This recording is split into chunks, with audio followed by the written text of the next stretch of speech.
کیونکہ ادارے برے نہیں ہوتے، اگر کوئی غلطی ہوتی ہے تو انفرادی ہوتی ہے، افراد کی غلطی ہے. بالکل انفرادی ہوتی ہے، کوئی فرد کرتا ہے یا فردوں کا کوئی گروپ کر دیتا ہے، لیکن ادارہ کبھی اس طرح سے جو ٹارگٹ نہیں بنایا جاتا جیسے ہمارے یہاں بنایا جاتا ہے. لیکن اس کا ایک پس منظر بھی ہے، یہ ہمیں بھولنا نہیں چاہیے.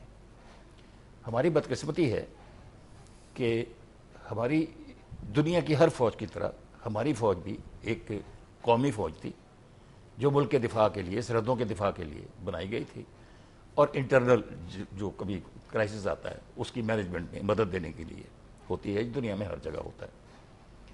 لیکن جب سے فوج نے اقتدار پر قبضہ کر کے سیاسی امور اپنی گرفت میں لینا شروع کیے تو اس کے ساتھ ساتھ وہ تمام خرابیاں اس ادارے کے اندر سرایت کرتی گئیں کسی نہ کسی ذریعے سے، جو سیاست کا نتیجہ ہوتی ہے.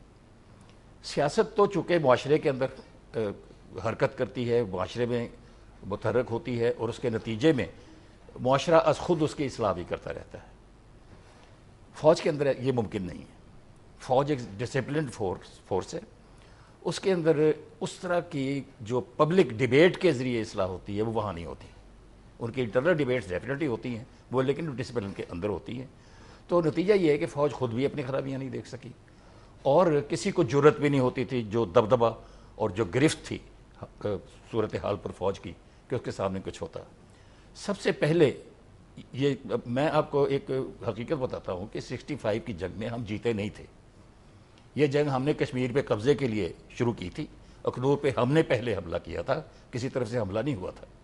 اس کے جواب میں انڈیا نے ریٹیلیٹ کیا تو ہمارا جوانوں نے دفاع کر دیا، دفاع کی تیاری ہماری نہیں تھی. یہ اس زمانے کی فوج کا کارنامہ ہے، لیکن یہ بھی اس زمانے ہی کی فوجی قیادت کا کارنامہ ہے کہ اس نے یہ جنگ اپنے سر خود منڈی، اور اس کے بعد اب نعرے لگاتے ہیں ہم جیت گئے.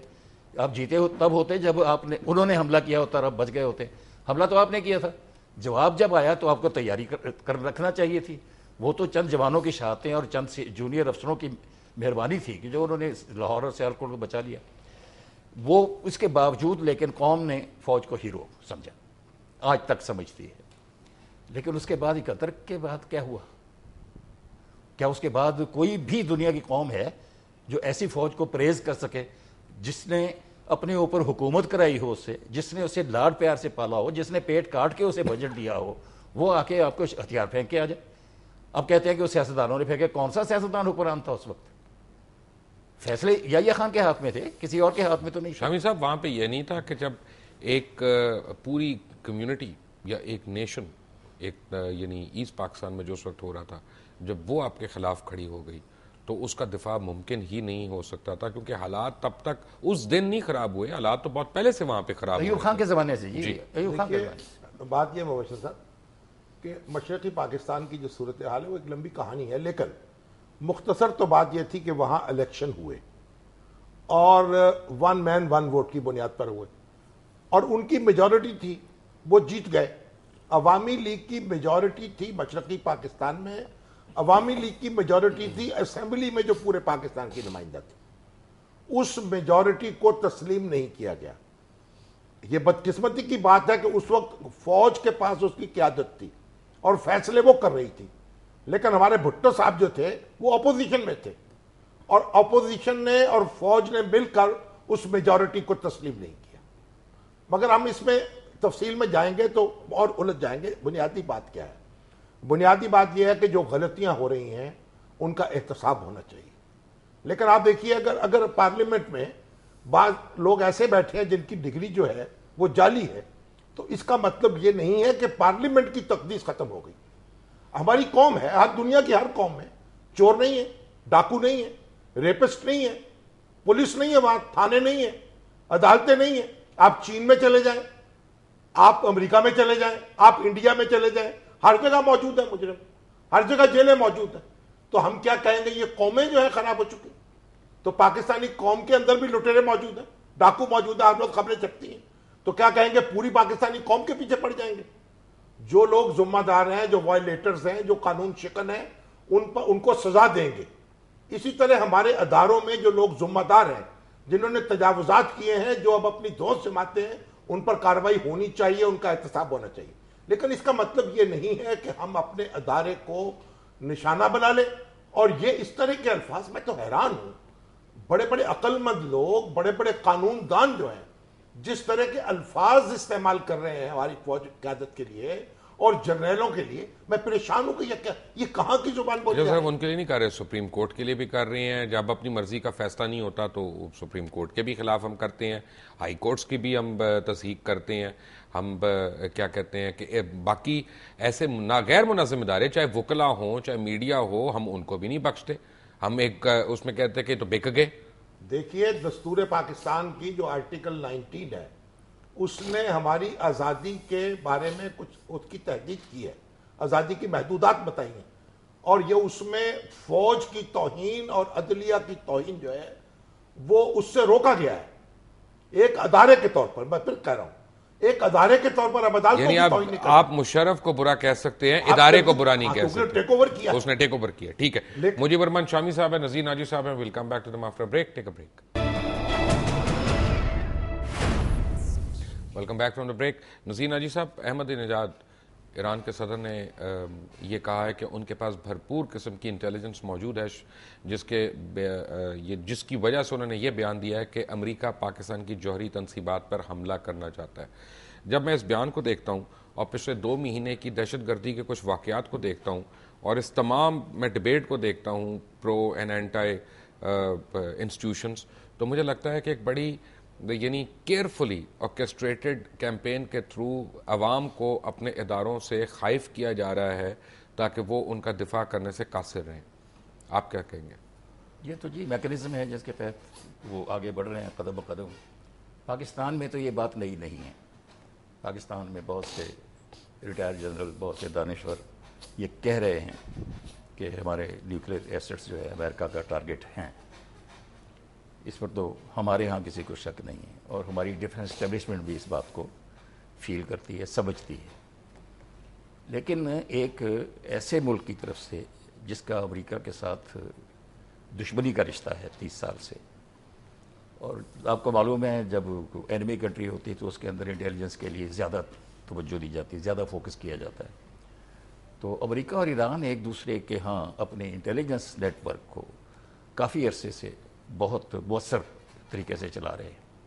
اس دوران ظاہر ہے ان کے ہاں کوئی انفارمیشن لگی ہوگی ان کے ہاتھ امریکہ سے، اور اس کی وجہ بھی سمجھ آتی ہے کیونکہ پاکستان اور ایران دونوں ساتھ ساتھ ہیں. امریکہ کی اس وقت جو ڈپلائمنٹس ہیں وہ ایران اور پاکستان دونوں پر ہیں. گلف میں دیکھ لیں، ایربین اوشین میں دیکھ لیں، اور قطر دیکھ لیں، عراق دیکھ لیں، افغانستان دیکھ لیں. تو یہ ان سب یہ سرکل ہے پاکستان کے گرد ان کا بنا ہوا. اس طرح اس لیے بعید نہیں کہ کوئی ایسا منصوبہ ہو جس میں پاک ایران کو انہوں نے اکٹھا ڈسکس کیا ہو، ایران کو اپنی وجہ سے وہ سٹوری ہاتھ لگ گئی ہو، ساتھ پاکستان کی بھی آ گئی. یہ میں ایک امکانی بات کر رہا ہوں. لیکن احمد نژاد نے جس طرح جرت اور بہادری سے اور کلیئر کٹ یہ کہہ دیا ہے، یہ ایک ہیڈ آف دی اسٹیٹ کا چارج ہے. ابھی تک ہم میڈیا کی لیکس دیکھ رہے تھے، اسپیکولیشن دیکھ رہے تھے. اب ایک head of the state with authenticity یہ کہہ رہا ہے کہ میرے پاس انفارمیشن ہے. اس کے بعد وہ موڈیلٹی بتا رہا ہے کہ سیکیورٹی کونسل کے ذریعے یہ پاکستان کی طرف جائیں گے. تو اس سے ہمیں بہت ہوشیار ہونا چاہیے، ہمیں دیکھنا چاہیے کہ سیکیورٹی کونسل میں کیا کیس جا سکتا ہے. اور اگر میں پچھلے چند مہینوں کے واقعات دیکھوں تو مجھے تو یوں لگتا ہے کہ یہ سب سیکیورٹی کونسل کے لیے ہو رہا ہے. پاکستان سے اسامہ بن لادن کی برآمدگی انٹرنیشنل ٹیررسٹ ہے، اس کو ہم نے پناہ دی، سیکیورٹی کونسل اس پہ ظاہر ہے تشویش تو ظاہر کر ہی سکتی ہے. اس کے بعد وہاں جو ہوا ہے مہران، اس کے بارے میں یہ اکثر جگہ کہا جا رہا ہے کہ وہاں نیوکلیئر ایسٹس تھے جو بچ گئے. تو اگر یہ بات ثابت ہو گئی یا کہیں کسی طرح سے کسی نے پروو کر دیا یا امریکہ نے ہی پروو کر دیا یو این میں، تو یہ تو سیدھا سادہ کیس ہے پاکستان کے نیوکلیئر ایسٹس کے بارے میں انٹرنیشنل کنسرن کا. تو یہ میں اسے بے بنیاد نہیں سمجھتا. میں یہ سمجھتا ہوں کہ اس طرح کی تیاری ہو رہی ہے. اور یہ جو ابھی پچھلے دنوں کچھ طالبان کی طرف سے بیان آیا تھا کہ ہم پاکستان کے نیوکلیئر ایسٹس کو کیوں نقصان پہنچائیں گے، وہ تو ہمارے، وہ تو اسلامی. تو جس پر طالبان جس نیوکلیئر جو ایسٹس ہے ان پر طالبان اسلام کے حوالے سے اپنی وہ جتائیں، اور دنیا کے کسی قانون کو وہ نہیں مانتے، کسی لا کو نہیں مانتے، اور القاعدہ کا تو یہ کھلم کھلا کہنا ہے کہ وہ نیوکلیر بھی استعمال کرے گی. تو جن کو وہ خودکش حملوں میں مار رہے ہیں وہ مسلمان نہیں. تو اس لیے اس کو بھی میں اس ریفرنس میں دیکھتا ہوں کہ امریکہ نے اگر کوئی بنایا پاکستان کے خلاف کیس تو طالبان کا یہ کلیم اس میں بہت امپورٹنٹ رول ادا کرے گا. شامی صاحب یہاں پہ ایک کانسپریسی تھیوری میں نے آپ کو دینی ہے، کیونکہ جب ہر آدمی کانسپریسی تھیوریز دے سکتا ہے تو ایک مجھے بھی اجازت ہونی چاہیے کہ اتنے اٹیکس ہو رہے ہیں. آپ نے جن لوگوں کا ذکر کیا تقریباً میں آپ کو فگر بتاؤں 35,000 پاکستانی یہ دہشت گردی کے واقعات میں جاں بحق ہوئے. کوئی 68-69 بلین ڈالرز کا پاکستان کی اکانومی کو لاس ہوا ہے over a period of time. آپ کے سکولز، آپ کے کالجز، آپ کے ہسپتال، آپ کے لا اینڈ آرڈر کے انسٹیٹیوشن سارے اڑے. یعنی یہ نہیں ہے کہ کوئی زد سے بجے ایون بیکری جس کی آپ اگزامپل دے رہے ہیں. لیکن ان سب باتوں کے ہمارا باوجود معاشرہ تہس نہس ہو گیا. ان سب باتوں کے باوجود ناجی صاحب، شامی صاحب، یعنی امریکہ کی کسی بھی کمرشل ادارے کے خلاف بھی کوئی ایکٹیویٹی نہیں ہوئی ہے ابھی تک. اس سے میں کیا اخذ کروں کہ کیا ان کے پیچھے ان کا ہاتھ ہے؟ کیا اس میں موساد انوالوڈ ہے را کے علاوہ؟ اگر را کو میں کرتا ہوں تو میں ایک سیکنڈ کے لیے کہتا ہوں را کو چھوڑ دیں. کیا اس میں موساد انوالوڈ ہے؟ کیا پاکستان کی جو ایک شخصیت ہی کہوں گا یا پاکستان کا جو ایک نقشہ ہے وہ کھٹک رہا ہے لوگوں کی آنکھ میں کہ ایک اسلامی ریاست ہے یا اسلام کے نام پہ بنی ہوئی ریاست ہے، یہ کہیں کامیاب نہ ہو جائے کسی طرح سے؟ دیکھیں مبشر صاحب، میں ذرا اس کو تھوڑی سی مختلف زاویے سے دیکھ رہا ہوں. دیکھیں امریکہ اور پاکستان کے درمیان جتنی بھی تلخی رہی ہے ماضی میں وہ ایک انتہا پہ نہیں گئی، اور یہ 60-62 سال سے یہ ملک جو ہے وہ حلیف چلے آ رہے ہیں. اور امریکہ کے ساتھ ہم دفاعی معاہدوں میں رہے، امریکی اسلحے سے ہماری فوج لیس رہی، اور کئی ہم نے افغان جنگ جو ہے وہ امریکہ کے ساتھ تعاون سے لڑی. اب جو صورتحال ہے اس کو بھی آپ دیکھ رہے ہیں. دیکھیں لیکن امریکہ جو ہے وہ ایک کوئی سوویت یونین نہیں ہے، اس کے اندر مختلف لابیز جو ہیں وہ سرگرم ہیں. تو امریکہ کے اندر انڈیا کی لابی بھی بڑی سرگرم ہے، اسرائیل کی لابی بھی بڑی سرگرم ہے. اس وقت جو کوشش ہو رہی ہے ایک تو یہ پاکستان کو امریکہ سے لڑانے کی، یعنی ایسی صورتحال پیدا کر دی جائے کہ پاکستان میں امریکہ کے خلاف غم و غصہ انتہا کو پہنچ جائے اور امریکہ میں پاکستان کے خلاف. ابھی آپ دیکھیں جو سروے ہو رہے ہیں امریکہ میں، وہاں امریکی جو ہیں وہ پاکستان سے غم و غصہ، پاکستان پر ایک قسم کے تبرہ بھیج رہے ہیں، اور وہاں بھی ایک غصہ پیدا ہو رہا ہے پاکستان پر، اور جو اسامہ بن لادن کے واقعے کے بعد بڑھ گیا. اور پاکستان کے اندر بھی یہ کوشش ہو رہی ہے کہ امریکہ کے خلاف ایک نقطہ عروج پہ پہنچ جائے معاملہ سارا. تو اگر ایسی صورت پیدا ہوگی تو اس کا مطلب یہ ہوگا کہ ہم امریکہ سے الجھتے چلے جائیں گے، اور پاکستانی ریاست اگر امریکہ سے الجھتی ہے تو پھر اس کا انجام آپ کو خود اچھی طرح معلوم ہے. ہماری کوئی تیاری ایسی نہیں ہے، نہ ہم کر سکتے ہیں کہ ہم امریکہ کے ساتھ جنگ لڑیں. ایک بات. دوسری بات جو اہم ہے وہ یہ ہے کہ پاکستان کی جو فوج ہے وہ عوام کے مقابل کھڑی ہو جائے، عوام کا اعتماد جو ہے اپنی فوج پر ختم ہو جائے. اگر ایسا ہوگا، اس وقت یہ جو دہشت گردی کی صورت پیدا ہو رہی ہے کون لڑ رہا ہے اس کے خلاف؟ یہ کوئی ہائی کورٹ بار ایسوسیشن لڑ رہی ہے، یا میں کوئی ہماری سی پی این لڑ رہی ہے، یہ پی این ایس لڑ رہی ہے؟ یعنی کون لوگ لڑ رہے ہیں؟ یہ فوج سب سے بڑی رکاوٹ ہے آج بھی دہشت گردوں کے مقابلے میں. اور پاکستان میں رول آف لا کا جو تصور ہے اس کا کون اس وقت پشتیبان ہے؟ تو پاکستان کی ریاست کی اس وقت جنگ کے میدان میں سب سے بڑی طاقت جو ہے فوج ہے. اگر فوج کے اور عوام کے درمیان اعتماد کا رشتہ ختم ہو جائے اور لوگ یہ سمجھنے لگے کہ یہ فوج اس صلاحیت نہیں رکھتی کہ ہمیں ڈیفینڈ کرنے کی، اور فوج کے بارے میں ایک اس طرح کی بدگمانی شروع ہو جائے کسی ایک آدھ واقعے کی بنیاد پر، دوسرے واقعے کی بنیاد پر، جیسا کہ آپ اپنے پروگرام میں خود کہہ چکے کہ 9/11 جو ہوا، تو 9/11 کے بعد تو امریکیوں کو یہ کرنا چاہیے تھا کہ ہر فوج کا جنرل پکڑ کے اس کی چترال کرتے، لیکن کیا یہ واقعہ ہوا؟ تو آپ دیکھیں کہ جو کسی ایک واقعے دو واقعے کی بنیاد پر فوج کے بارے میں بدگمانی پیدا کرنا، پاکستان کے دفاع کو کمزور کرنا ہے. تو ہمیں ان دونوں چیزوں سے بچنا ہے. ایک تو ہمیں امریکہ کے خلاف نفرت میں انتہا پر نہیں جانا, دیکھیں نا, اپنے مفاد کی حفاظت کرنا, ایک فاصلے پہ رہ کر معاملات کرنا, یہ اپنی جگہ ہے, لیکن انتہا پہ نہیں جانا. اور جو لوگ انتہا پر لے کے جا رہے ہیں وہ پاکستان کے مفادات کے ساتھ بے وفائی کے مرتکب ہو رہے ہیں. مجیب الرحمان شامی صاحب ہیں, نذیر ناجی صاحب ہیں. Welcome back to after quick break. Take a break.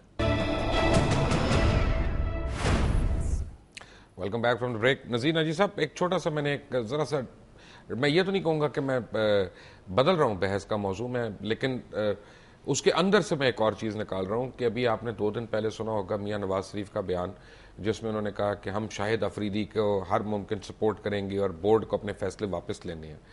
اب کرکٹ بورڈ بھی ایک ادارہ ہے, ہو سکتا ہے اس نے کوئی غلط فیصلہ کیا ہو سکتا ہے اس نے کوئی صحیح فیصلہ کیا ہو, یا تو یہ فیصلہ اعلیٰ کوئی عدالت کرے جس میں یہ معاملہ جائے. لیکن اب ایک طرف آپ کہتے ہیں کہ ہم چاہتے ہیں کہ ادارے مستحکم ہوں, دوسری طرف آپ اداروں کو اپنے جوتے کی نوک پہ رکھتے ہیں.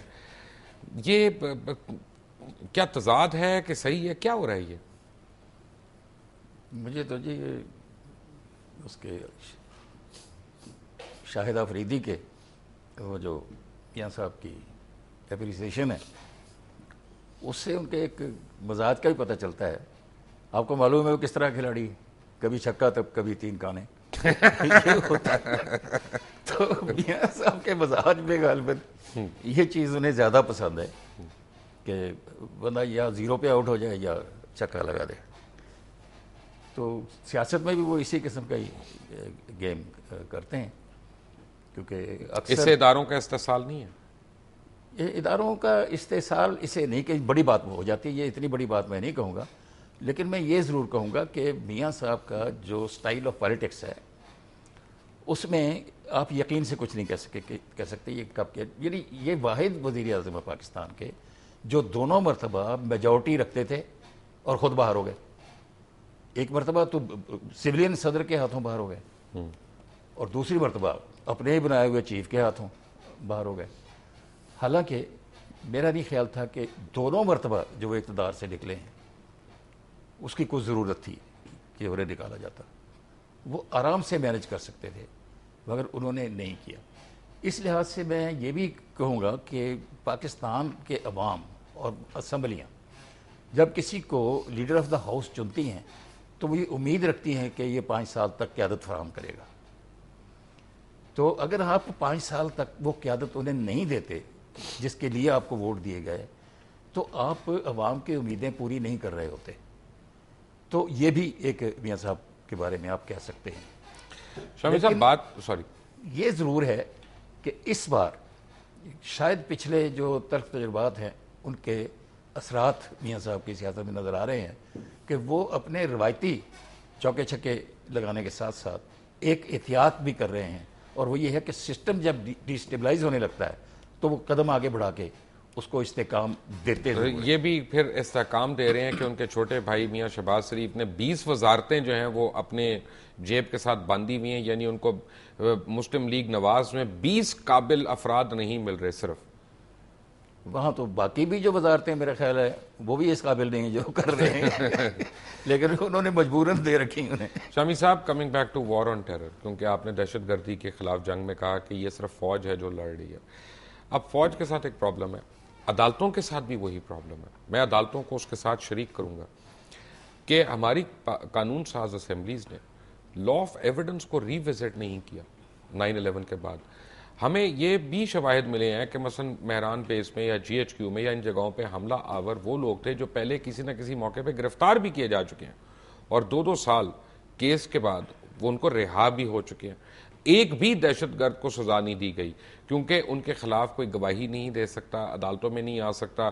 تو جس طرح دیگر ممالک میں لا آف ایویڈنس کے اوپر توجہ دی گئی کہ اس کو ری وزٹ کیا جائے, اس کو تبدیل کیا جائے, ہم اس کے برعکس اپنے اداروں کے اوپر یعنی تبرہ جو آپ نے لفظ استعمال کیا وہ کرنے پہ خوش ہو رہے ہیں. کیا یہ ایک سینسیبل اپروچ ہے؟ مبشر صاحب, بڑی عجیب بات ہے کہ پرویز مشرف صاحب کے دور میں بھی اس طرف کوئی توجہ نہیں دی گئی اور فوج جو ہے اس کی طرف سے یہ بار بار کہا جاتا رہا کہ یہ قانون سازی کرے, اور اب بھی کہا جا رہا ہے. بلکہ ابھی تو جو وکی لیکس میں آپ دیکھ لیں کہ جو ہماری امریکن سفیر ہے اور ڈاکٹر محمود بابر اعوان صاحب ہیں، بڑی بحث ہے دونوں کے درمیان. اور ضرورت اس بات کی ہے کہ لا آف ایویڈنس کو بدلا جائے اور ایسا بنایا جائے کہ ان لوگوں کو سزا ہو سکے. جب تک ایسا نہیں ہوگا عدالتوں سے یہ لوگ رہا ہوتے رہیں گے. تو بڑی بنیادی ضرورت ہے. اگر ایسا نہیں ہوتا تو اس کا مطلب ہے کہ آپ کوئی اس میں دلچسپی نہیں رکھتے، صرف لپ سروس ہو رہی ہے. ایک بات. دوسری بات میں آپ سے جو بیچ میں رہ گئی تھی، دیکھیں احمدی نجات صاحب نے ایک بات کہی ہے کہ یو این او سے پاکستان کے اوپر کوئی اقدام ہو سکتا ہے، امریکہ یو این او کو مینوور کر سکتا ہے. دیکھیں اس وقت تو بات یہ ہے کہ چائنا جو ہے ہمارا سب سے بڑا دوست ہے، اور اس وقت بھی چین نے ایک وارن کیا ایک لحاظ سے کہ بھئی پاکستان کی خدمات جو ہیں ان کو مد نظر رکھا جائے. تو چین کے ہوتے ہوئے یہ تصور نہیں ہونا چاہیے کہ پاکستان کے خلاف کوئی سیکورٹی کونسل سے ریزولوشن آ سکتا ہے یا سیکورٹی کونسل اس میں فریق بن سکتی ہے. ایک بات. دوسری بات یہ ہے کہ ہمیں چین کو پاکستان کو چاہیے کہ انوالو کرے سارے مذاکرات میں. کسنجر نے بھی یہ بات کہی ہے کہ اب دیکھیے امریکہ جو ہے اس کی واپسی کا عمل شروع ہونے والا ہے. وہ 2 سال لے 3 سال لے، لیکن ان کی پہلا دستہ واپس ہو جائے گا چند ماہ کے اندر اندر. ان کو الیکشن بھی تو جیتنا ہے نا، ان کو الیکشن بھی جیتنا ہے، ریٹنگ ان کی افیکٹ ہو رہی ہے. پھر ایسی صورت میں اب دیکھیے اب یہ مذاکرات کا مرحلہ ہے. تو ہماری جو پاکستان ہے، پاکستان کی فوج ہے یا اسٹیبلشمنٹ ہے یا حکومت ہے، اس کے حوالے سے جو کہا جاتا ہے کہ یہ طالبان کا گروپ ان کو عزیز ہے اور یہ عزیز نہیں ہے، تو اب وہ وقت آ گیا ہے اس کو ثابت کرنے کا. اب جو طالبان، اگر کوئی سنتا ہے ہماری بات طالبان میں، تو اس کو اور نیٹو کی فورسز کو، الائڈ فورسز کو، امریکہ کو یہ مذاکرات بھی میز پر آنا ہوگا. پاکستان کا امتحان یہ ہے اب ان کو مذاکرات کی میز پر لا کر آئے اور چین کو اس کے ساتھ انوالو کرے. یہ امریکہ کے مفاد میں بھی ہے، امریکہ سے بھی یہ بات ہو رہی ہے، پاکستان کے مفاد میں بھی ہے اور اس خطے کے مفاد میں بھی ہے. اس طریقے سے ہم اپنے اوپر جو پریشر ہے اس کو کم کر سکتے ہیں. اور میں ایک بات یہ کروں کہ ہمیں نہ تو صدام حسین بننا. ہمارے بڑے بڑے مذہبی رہنما جب صدام حسین سے مل کے آئے تھے تو خود میرے سامنے انہوں نے کہا ہے، تقریریں کی ہیں یہاں پاکستان کے سینٹ میں اور قومی اسمبلی میں، کہ صدام حسین نے کہا ہے کہ اب میں امریکہ کو سبق سکھا دوں گا، اور جیسا سبق سکھایا آپ نے دیکھ لیا. تو نہ ہمیں صدام حسین بننے کا شوق ہے، نہ ہمیں قذافی بننے کا شوق ہونا چاہیے، اور نہ ہمیں مشرف بننا چاہیے.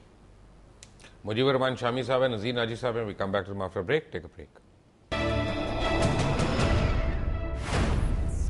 Welcome back from the break. Naji صاحب، بات یہ ہے کہ اب ہم نے کس طرف کو جانا ہے؟ کیا ہم نے اپنے اداروں کو مزید کھوکھلا کرنا ہے؟ کیا ہم نے ان کو ڈی مورلائز کرنا ہے؟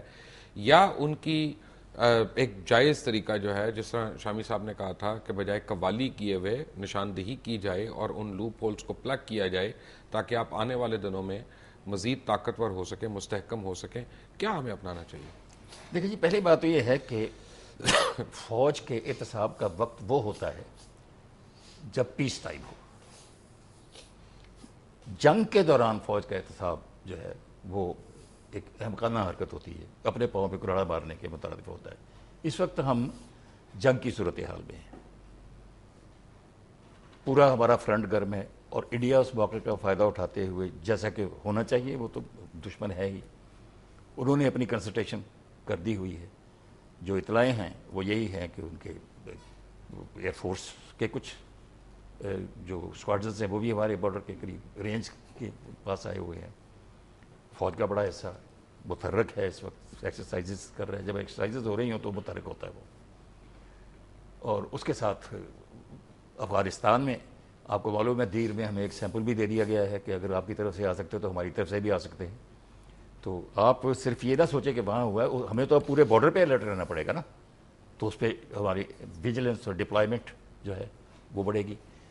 انٹیریئر میں ٹیررزم چل رہی ہے. ایسی صورتحال میں جب فوج جنگ میں مبتلا ہے، اس کو بطور کرنا، اس پر تانا زنی کرنا، یہ فوج کی جو اصل طاقت ہے، نہ وہ اسلحہ ہوتا ہے، نہ وہ ٹریننگ ہوتی ہے. فوج کی اصل طاقت ہوتی ہے مورال اور بیکنگ، پبلک بیکنگ. پیچھے پبلک ہو ملیٹنٹلی سپورٹ کر رہی ہے اسے، اور حوصلے بلند ہو. حوصلے بلند اس وقت ہوتے ہیں جب ان کی کارکردگی کی تحسین ہو، عزت ہو، کیونکہ جان دینے کے لیے پیسہ کام نہیں آتا. پرائڈ ہوتا ہے جس کے لیے بندہ جان دیتا ہے، عزت ہوتی ہے جس کے لیے جان دیتا ہے. تو اس وقت جب کہ وہ جانے دے رہے ہیں، ان کے پرائڈ کو ہرٹ کرنا میں سمجھتا ہوں کہ یہ نامناسب ہے. دنیا کے کسی ملک میں ایسا ہوتا تو وہاں غداری کے الزام میں کافی لوگ پکڑے جاتے. یہاں پہ آزادی صحافت کے نام پہ ہم رگڑا جا رہے ہیں. دیکھیں بات یہ ہے مبشر صاحب کہ آزادی جو ہے اس کی حدود ہے، خود دستور نے مقرر کی ہیں، ان کے اندر ہمیں رہنا ہے. دیکھیں یہ بات بالکل درست ہے کہ حالت جنگ میں دیکھیں ہمیں جو اصلاحات کرنی ہے وہ کرنی ہے. ہمیں یہ ضرور دیکھنا ہے کہ آئندہ سے ڈسپلن کے نام پر کوئی چیف آف آرمی سٹاف اپنی فوج کو استعمال نہ کر سکے ہمارے سسٹم کے خلاف. دیکھیں نا یہ بھی تو بڑی زیادتی ہے نا کہ ڈسپلن کے نام پر ایک شخص یا دو اشخاص جو ہے وہ قابض ہو جائیں اور جو چاہے کریں اور فوج ان کی لونڈی بن کے رہ جائے. یہ سارے کام ہمیں کرنے کے ہیں لیکن آہستگی کے ساتھ اور دانش کے ساتھ ہونے چاہیے. اور یہ پبلک ڈیبیٹ کا اس وقت موضوع نہیں ہے. اس وقت ہم حالت جنگ میں ہیں اور پوری قوم کو یکسوئی کے ساتھ اپنی فوج کے ساتھ کھڑا ہونا ہوگا اس وقت. باقی جو سیاستدان ہیں، اہل دانش ہیں، اپنے طریقے کریں، تدبیر کریں اور نشاندہی بھی کریں، ذمہ داروں کے خلاف کارروائی بھی کریں، لیکن یہ کوئی طریقہ نہیں ہے. ہر چیز کا ایک دیکھیے، آپ سردی میں آپ ململ کا کرتا نہیں پہنتے اور گرمیوں میں آپ جناب 3 پیس لگا کے نہیں آ جاتے. ہر ماحول کے، ہر موسم کے اپنے تقاضے ہیں. اور اگر کوئی آپ اس طرح شروع کر دیں کہ جو دنیا جان میں کوئی کہہ رہا ہے جناب بی ایم ڈبلیو کو، بھائی بی ایم ڈبلیو واپس لے لے. اگر چیف آف نیول سٹاف کے پاس بی ایم ڈبلیو ہے واپس لے لی جائے، وزارت دفاع اس کو واپس لے لے، کیوں ہونی چاہیے. لیکن یہ چیزیں وہ ہیں بی ایم ڈبلیو کی بوٹ منگا دیں، کچھ کر لیں. ہمارے ملک میں دیکھیے انفارچونیٹلی ہم نے جو لائف سٹائل اپنایا ہے وہ ہمارے سیاستدانوں کا بھی، ہمارے حکمرانوں کا بھی، ہماری ایلیٹ کا بھی، ہم بھی اس میں شریک ہیں، اور ہمارے فوجی جرنیلوں کا بھی وہ ویسا نہیں ہے جیسا پاکستان جیسے ملک کے رہنے والوں کا اور ان کے لیڈروں کا ہونا چاہیے. یہ ہم سب کو بدلنے کی ضرورت ہے اور یہ بدلنا چاہیے. لیکن اس وقت تو آپ جو جنگ لڑ رہے ہیں، اگر آپ اس میں ایک چھینا جپٹی میں پڑ جائیں گے، ایک دوسرے پر تانا زنی پہ پڑ جائیں گے، تو بس معاملہ تو ہو چکا. مجھے یاد آ رہا ہے بامبے کا واقعہ، ممبئی کا انسیڈنٹ، جب یہ 72 گھنٹے ممبئی انڈر سیج رہا. حالانکہ اس سے پہلے سمجھوتا ایکسپریس والے انسیڈنٹ میں ثابت ہو گیا کہ انڈین آرمی کے کرنل سمیت کچھ سینئر افسرز جو تھے یا آفسرز تھے وہ اس میں شامل تھے. انہوں نے ان کے کورٹ مارشل کیا جو شامل تھے، انہوں نے ان کو ٹرمینیٹ کیا جو بھی اپنے قانون کے مطابق کرنا تھا. ادارے کے اوپر نہیں پڑنے دیا، بلکہ بامبے کے بعد پوری لوک سبھا نے ایک اسپیشل ٹاسک فورس بنا کے اس یعنی ٹیررزم کے خلاف ان کے بجٹس بڑھائے. ہم تو یہاں بجٹس میں کمی کی بات کر رہے ہیں. یہ تو ساری، میں نے پہلے عرض کیا تھا کہ یہ تو ساری دنیا میں ہوتا ہے کہ پورے انسٹیٹیوشن کو کبھی بلیم نہیں کیا جاتا. اور آرمی جیسے سینسٹیو انسٹیٹیوشن کو میں نے جیسے عرض کیا کہ انہوں تو جانے دینی ہوتی، تو ان کا مورال بلند رکھنے کے لیے ان کے وقار کو، ان کی جو عزت ہے اس کو برقرار بھی رکھنا چاہیے بطور ادارہ. جو غلطی کرتا ہے وہ ادارے کے وقار کو ہی مجروح کرتا ہے، اس کو یقیناً صاحب لی چاہیے. ویسے آپ کو یاد ہوگا ٹنڈو بہاول کا جو واقعہ ہوا تھا، آصف نواز تھے چیف آف آرمی سٹاف اس وقت، نواز شریف صاحب میں دور حکومت تھا، جب بعض جو افسر تھے فوجی ان پر الزام لگا کہ انہوں نے بعض لوگوں کو بے گناہ مار دیا، ان کے اوپر کارروائی ہوئی، وہ فوجی افسر جو ہے اس کو پھانسی دی گئی اور خود فوج نے دی. تو یہ کام تو ہونا چاہیے. سزا دینے کا مطلب یہ نہیں ہے کہ آپ اگر یعنی کوئی قتل ہو گیا ہے لاہور میں تو آپ کہیں لاہور کے پورے شہری جو ان کو پھانسی دے دی جائے. تو فوج جو ہے اور آئی ایس آئی بھی دیکھیے، اگرچہ بڑا مشکل بات ہے یہ، آئی ایس آئی کو اس طریقے سے یہاں بات ہو رہی ہے جیسے راہ کے بارے میں کبھی ہم کرتے تھے. آئی ایس آئی نے جو کچھ کیا ہے اس ملک کی سیاست میں وہ حکمرانوں کے تابع کیا ہے نا. آئی ایس آئی کی مصیبت شامی صاحب یہ ہے کہ جو کچھ انہوں نے کیا ہے وہ بتایا نہیں جا سکتا کیونکہ وہ اتنے سیکرٹ کام ہیں، لیکن وہ ملک کے دفاع کے لیے اور مفاد کے لیے ہوئے، اور جو کچھ وہ کرتے ہیں وہ انہیں نہیں کرنا چاہیے. جو سیاست ہے، دیکھیں سیاست میں سیاست اور میڈیا ان کا تعلق ہی نہیں. بھٹو صاحب کے وقت سے شروع ہوا انٹرنل پالیٹکس میں حصہ لیا. میں آپ کو ایک بات بتاتا ہوں چلتے چلتے، بٹ شامی صاحب آپ کا اور ناجی صاحب آپ دونوں کا بہت بہت شکریہ کہ گلف وار کے فوری طور پہ اس کے فوراً بعد سعودی عربیہ نے، سعودی گورنمنٹ نے 3 میجر کانٹریکٹس تھے جو کچھ فرینچ کمپنیز کو دیے، تو اس کے اوپر بڑی تشویش ہوئی امریکن بزنس کمیونٹی کے اندر. تو CIA کو یہ ٹاسک دیا گیا کہ وہ ان کمپنیز کا کانٹریکٹ کسی طرح کینسل کرائے، اور انہوں نے ان کے اوپر ڈیک آؤٹ کیا، خوب گن نکالا، جو بھی ان کے پاس شواہد تھے، اور وہ سعودی فرما رواں کو وہ پیش کیے گئے. تو انہوں نے گھبرا کے ان سے کینسل کیا، اور وہ ہیلی برٹن وغیرہ 1-2 امریکن کمپنیز جو تھیں ان کو وہ کانٹریکٹ اوارڈ کیا. تو یہ آج کی موجودہ ایجنسیز جو ہیں وہ صرف آپ یہ نہ سمجھے کہ کوئی وائر ٹیپنگ کرتے ہیں یا فون ٹیپنگ کرتے ہیں، تو پرانے وقتوں کی باتیں ہیں، بٹ وہ ملک کی اقتصادیات کا بھی دفاع کرتے ہیں اور اقتصادی قوتوں کا بھی دفاع کرتے ہیں. مشکل وقت ہر ایک پہ آتا ہے، گھروں میں آتا ہے، ہمارے گھروں میں کوئی فوت بھی ہو جاتا ہے، کوئی زخمی ہو جاتا ہے، کوئی بیمار ہو جاتا ہے، کسی کی کوتاہی سے کوئی سیڑھیوں سے گر جاتا ہے، کوئی سلپ ہو جاتا ہے، لیکن اسے گھر کے افراد کو یعنی کیئرفل کرایا جاتا ہے، ان کو پھانسی نہیں دی جاتی. اس مشکل وقت سے نکلنے کا صرف ایک ہی حل ہے کہ ہم سارے متحد ہوں بحیثیت قوم، اور اپنے اداروں کا اور اپنے ملک کا ہم مل کر دفاع کریں. انٹل ٹمورو، اللہ حافظ.